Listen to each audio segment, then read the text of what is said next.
The Wild Roses of Venus, an Intergalactic Story by Tracey, Milne, dedicated to the children of Earth. Once upon a time, long, long ago, the Queen of the Stars sent a group of wild roses from Venus as a gift to celebrate the birth of the children of Earth. She felt they were the perfect gift, for their beauty-inspired joy, and the tiny star inside each bloom would be a reminder to always reach for the stars and for the roses of their home. She gave each flower a mission to remind her godchildren that beauty comes in every shape, size, and color, and to inspire love from their hearts. And so it was for many, many years, as wild roses scattered themselves from country to country to watch over the children of Earth, inspiring love and appreciation of natural beauty wherever they grew, until one day a wild rose bush who lives not far from you forgot who she was and why she was here. We share her story in case it can help to encourage you to just be you. Our story begins on a street near you in the backyard of a young family where a wild rose of Venus grew along the top of a white picket fence. She was a happy rose, and her fragrant and bright orange-yellow blooms became a favorite destination for evening strollers and Sunday park goers. She basked in the glory of each appreciative sniff and gaze, for in those moments she knew she was fulfilling her life mission.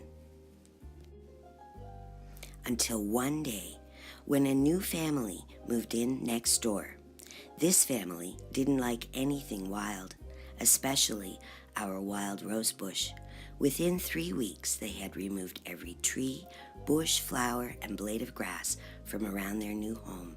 And before long, they started calling her names like eyesore and abomination. They complained she was too wild, too bright, and way too smelly whenever her people were near. Her people ignored them, but as the days turned into weeks, the little wild rose found it harder and harder to do the same.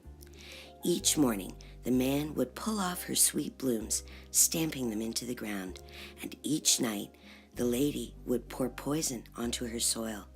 As you can imagine, the wild rose became quite sad, especially in the moment when she wondered, what if they're right?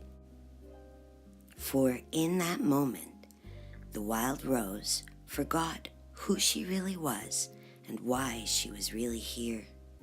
She became obsessed with trying to change herself in order to change her unkind neighbor's poor opinion of her. In only a few weeks, the wild rose began to diminish herself. She pulled her long arms back in an effort to appear less wild.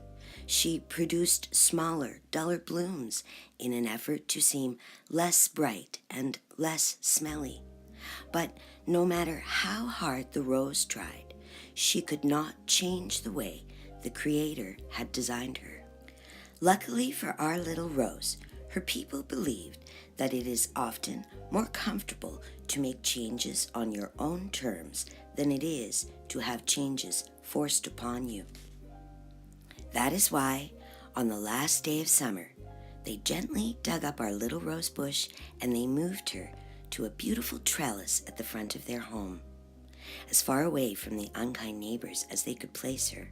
From her new spot, our wild rose could once again see trees and shrubs and flowers, and dogs and cats and squirrels and cars and all kinds of people.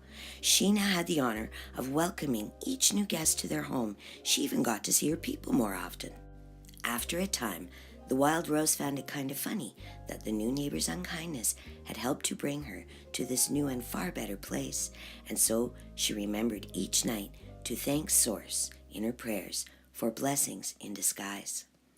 It didn't take long for our wild rose to settle into her new spot. She even managed to produce a few small blooms before the first snowflakes fell that year. She was now a much wiser wild rose, for she now understood that by becoming less of everything the Creator had designed her to be, She had only succeeded in hurting herself, not in changing the minds of people who couldn't appreciate her untamed beauty in the first place. So, now you know how wild roses came to live on earth, and that flowers, just like people, can sometimes forget their worth. And it's my deepest hope, next time you're tempted to change yourself for a think, you'll remember that someone else's inability to appreciate you doesn't necessarily mean that you stink. The end. This has been The Wild Roses of Venus, an intergalactic story by Tracey Milne.